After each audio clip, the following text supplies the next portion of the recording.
Jail में बंद सास ससुर को कोतवाल साहब देंगे 50,000 रुपया। कारण कि कोतवाल के नाकामियों के वजह से उन्हें जमानत नहीं मिल पाई।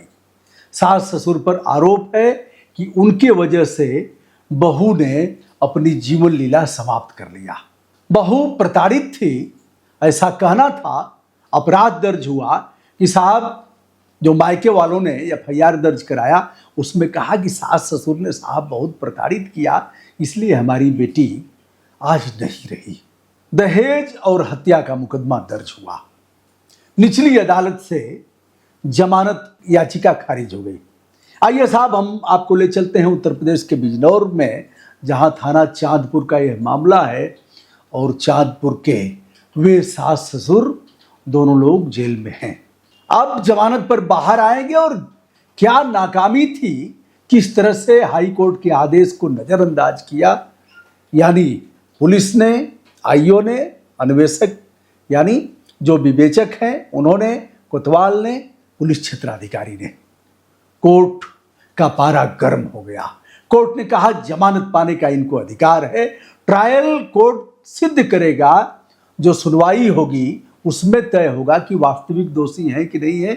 लेकिन प्रथम दृष्टया तो लगता ही नहीं कि इन दोनों ने अपने बहू की जीवन लीला समाप्त किया है। ऐसे घरेलू झगड़े तो होते ही रहते हैं। झगड़े की वजह से किसी तनाव में बहू ने अपना जीवन समाप्त किया, लेकिन इनका दोष तो मुझे नहीं लगता है। कोतवाल इतना निरंकुश हो गया कि हाई कोर्ट ने केस डायरी मांगा और वह केस डायरी नहीं दे रहा है। केस डायरी क्या होता है उसे मैं बताऊंगा। और फिर यह जज साहब कौन है जिनकी तेवरी चढ़ गई और उन्होंने ऐसी की तैसी कर दिया, जो जेल में हो, जमानत पर बाहर आ रहा हो, अभी ट्रायल होगा, नियमानुसार सुनवाई होगी सेशन कोर्ट में और 50,000 रुपया दोनों को मिलने जा रहा है। जैसा कि मैंने बताया, उत्तर प्रदेश के बिजनौर जनपद का चांदपुर थाना क्षेत्र, जहां दहेज हत्या में मुकदमा दर्ज हुआ था। और ये है जस्टिस अरुण कुमार देसवाल। दोस्तों, 17 जून को जमानत याचिका की कॉपी संयुक्त निदेशक अभियोजन के माध्यम से पैरोकार को प्राप्त कराई गई। अभियोजन होता है, अभियोजन का काम है सजा दिलाना, समय से मामले की पैरवी करना, गवाहों को प्रस्तुत कराना, अपना पक्ष रखना, जो कोर्ट साहब लोग कहे जाते हैं। सरकारी वकील, एपीओ, इनकी भी ट्रेनिंग डिप्टी एसपी के साथ कुछ समय तक होती है और बड़ा महत्वपूर्ण पद है इनका। जो लोग मुंसिफ मजिस्ट्रेट यानी ये जो पीसीएस जे नहीं होते हैं, वह इस पर भी संतोष कर जाते हैं कि चलो कोई बात नहीं, हम एपीओ हो गए। अब आइए दोस्त, 17 जून को जमानत याचिका हाई कोर्ट में सुनवाई हुई, यानी निचली अदालत से। वह कौन लोग थे उनके बारे में भी हम बताएंगे और दहेज हत्या के बारे में भी हम चर्चा करेंगे। तो 17 जून को जमानत याचिका पर सुनवाई हुई जस्टिस अरुण कुमार सिंह देसवाल की कोर्ट में, इलाहाबाद उच्च न्यायालय में। और उन्होंने कहा, संयुक्त निदेशक को आदेश दिया कि केस डायरी और कुछ सूचनाएं हमें प्राप्त कराया जाए। संयुक्त निदेशक ने तत्काल उस आदेश को सर्व करा दिया पैरोकार को। पैरोकार थाने से रोज डाक लेकर के जाता है, विभिन्न विभागों में देता है, वहाँ हस्तगत कराता है और वहाँ से डाक लेकर के थाने पर जाता है। इसे कहते हैं पैरोकार। यह पहले अंग्रेजों के ज़माने में जिस शब्द का प्रयोग किया जाता था वह शब्द आज भी है। जैसे करखसवा है हर थनवा पर, कारखास, कारखास माने जिसका काम वसूली करना है। मोटर वाहन से वसूली करेगा, विभिन्न स्रोतों से वसूली करेगा, ले आएगा। वर्दी कम पहनता है, अच्छा जूता 4-5 हज़ार का पहनेगा, अच्छा पैंट शर्ट पहन करके, और फिर उसका यही काम है। वह इंस्पेक्टर साहब का खास है, उसे सब जानते हैं, पूरा थाना जानता है कि कारखास कौन है। आइए, 17 जून को जमानत याचिका पर सुनवाई करने के बाद संयुक्त निदेशक अभियोजन को दिया गया, अभियोजन ने पैरोकार को दिया, पैरोकार ने थाने पर दिया। अब तत्काल अगले दिन रिपोर्ट आ जानी चाहिए, लेकिन रिपोर्ट नहीं आई। क्या हुआ? 19 जून को न्यायालय ने अलर्ट भेजा, किसको? अविलंब भेजा जाए, लेकिन उसके बाद भी नहीं आया। 29 जून को रिमाइंडर जाता है न्यायालय से, स्मृति पत्र जाता है। फिर भी अदालत को केस डायरी एवं मांगी गई आवश्यक सूचनाएं उपलब्ध कराना उचित नहीं समझा एसएचओ महोदय ने। एसएचओ कौन होते हैं? 3 स्टार पीतल की धातु का, 2 स्टार वालों को भी बना देते हैं। कप्तान साहब की जैसी मर्जी, जैसा कप्तान हो, खेल करने वाला कप्तान होगा तो हालांकि उसका मानक है कि इतने लोग 2 स्टार वाले भी रह सकते हैं, लेकिन कहीं कहीं क्लब में 3 स्टार के लोग टुकुर टुकुर देखते हैं कि हमारा अधिकार है थाने के चार्ज लेने का, लेकिन 2 स्टार वाला थाने का चार्ज चला रहा है। जहाँ कहीं खेल होता है, चाहे 2 स्टार वाला अगर अच्छा थाना चलाने में माहिर हो, माहिर माने खेल में पारंगत हो अथवा तेज तर्रार हो, जिस पर कप्तान को यह लगे कि यार इसको चार्ज देने से अपराध कम होगा और पुलिस के प्रति अच्छी धारणा लोगों की बनेगी, यह अधिक समस्याएं हमारे यहाँ आने नहीं देगा। दोनों बातें हैं, दोनों की बात मैंने किया। 29 जून को रिमाइंडर जाता है स्मृति पत्र, फिर भी अदालत में नहीं गया। फिर अदालत ने तलब किया आईओ को, अनुसंधानक को, वहाँ के इंस्पेक्टर को और डिप्टी एसपी को। उसके पहले अदालत ने CCTNS पोर्टल से केस डायरी का PDF मांगा कि ठीक है, नहीं भेजे हो तो भेजो, ऑनलाइन भेजो, उसे भी हम देख लेंगे।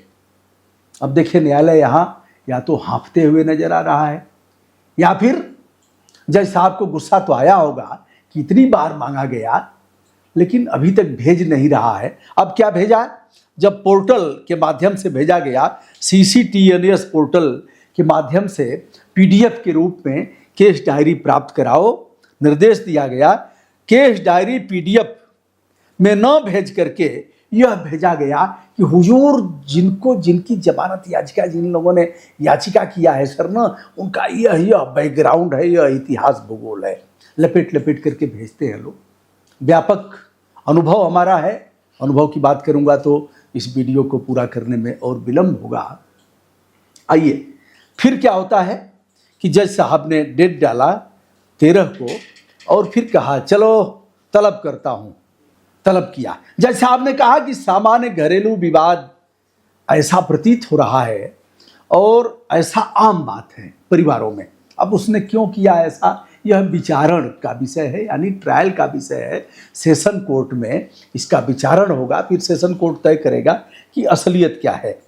तो यह कहा कि यह मामला जमानत देने योग्य है। अगर केस डायरी इसने दे दिया होता आईओ ने, विवेचक ने, तो हम इसको देख करके जमानत देना है कि नहीं देना है तय हो जाता, लेकिन ऐसा हुआ नहीं।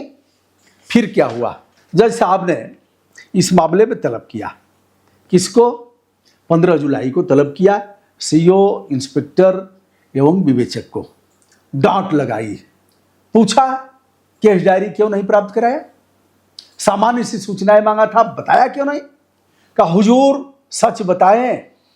कहा मैं झूठ पूछ रहा हूं क्या तुमसे? हुजूर मैं अवकाश पर था। ठीक है, अवकाश पर थे तो चार्ज में कौन था? SSI, कई थानों पर कई 3 स्टार वाले रहते हैं जैसा, क्योंकि अब इनकी व्यापक उपलब्धता हो गई है। चार्ज में कौन था?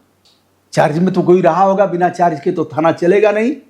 तो उस पर अब दाएं बाएं करने लगे। जो चार्ज में था उसने क्यों नहीं भेजा? हाईकोर्ट का मामला था, फिर दाएं बाएं किए।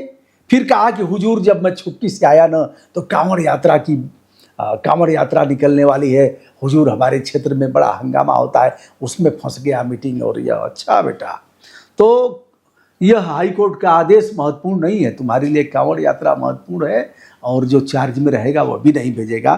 फिर कहा कि हुजूर जो हमारा दीवान जी है ना, उसके समझ में नहीं आया, कम्युनिकेशन गैप हुआ है। दीवान जी माने प्रधान आरक्षी, जो 3 फीती लगाते हैं यहाँ, ऐसे कपड़े की 3 फीती, सफ़ेद फीती लगाते हैं। अब इस पर जज साहब काफ़ी नाराज़ हुए और कहा कि 3 जुलाई को ही जमानत हो सकती थी और इस जमानत में इतना देर हुआ, 10 दिन 12 दिन का विलम्ब हुआ है, इसके लिए तुम लोग जिम्मेदार हो। 50,000 का जुर्माना लगाता हूँ और यह जुर्माना दिया जाएगा सास ससुर को, जिनकी जमानत याचिका हमारे यहाँ लंबित है, विचारणीय है और तुम लोगों की वजह से उनकी जमानत नहीं हो पाई।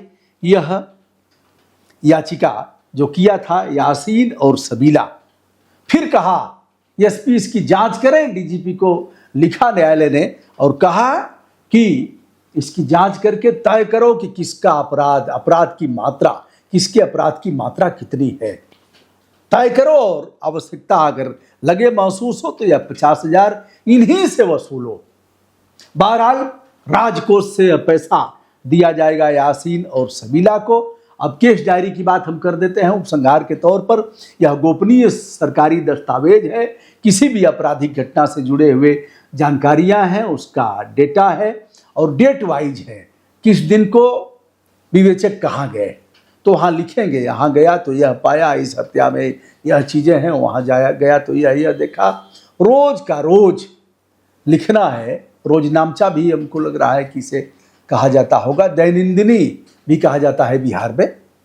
तो यह काफ़ी महत्वपूर्ण है। अगर देखा जाए तो सीआरपीसी जो पहले वाला था, भारतीय दंड प्रक्रिया जो संहिता है उसके अनुसार 172 के तहत वह डायरी अपना मेंटेन करते हैं, केस डायरी। और अगर बीएनएस यानी भारतीय न्याय संहिता की बात करें तो धारा 204 के तहत इसे वह मेंटेन करते हैं। रोज का रोज दैनंदिनी को मेंटेन करना होगा। अदालत इसे तलब करता है, केस डायरी को देखता है, उसका परिशीलन करता है, उसके बाद वह निर्णय लेता है। दोस्तों, यह रहा मामला। ऐसे मामलों में यदि लगे तो आप भी कोर्ट का दरवाजा खटखटा सकते हैं। भला हो यासीन और सबीला का, अगर यह दोषी होंगे तो सेशन कोर्ट सम्यक विचारोपरांत ट्रायल करेगा, सुनवाई करेगा, इन्हें सजा होगी। लेकिन जमानत प्राप्त करने का हमें अधिकार है। जमानत होगी, हम अपना पक्ष रखेंगे। लेकिन इंस्पेक्टर, आईओ, दीवान, डिप्टी एसपी इत्यादि के वजह से जमानत में इतना लेट हुआ, जिसका संज्ञान उच्च न्यायालय के न्यायमूर्ति महोदय ने किया, जिसका हमने अपने ढंग से विवेचन किया। बताइएगा यह वीडियो कैसा लगा। यदि इस तरह की कोई जानकारी हो, इस तरह की कोई घटना आपके सामने घटित हुई हो तो कृपया उसे साझा जरूर करेंगे। हमारे व्हाट्सएप 94 52 455 444 पर आपके कमेंट संपूर्ण आदर के साथ हम आहूत करते हैं। आशा करते हैं आप इस पर अपने विचार अवश्य रखेंगे और हमारा मनोबल बढ़ाएंगे। दोस्तों, मैं हूं ब्रजभूषण दुबे। संपूर्ण आदर के साथ देश विदेश के लोग जो हमारे आदरणीय मित्र जुड़े हुए हैं, सभी तक अपना प्रणाम निवेदित करता हूं। धन्यवाद।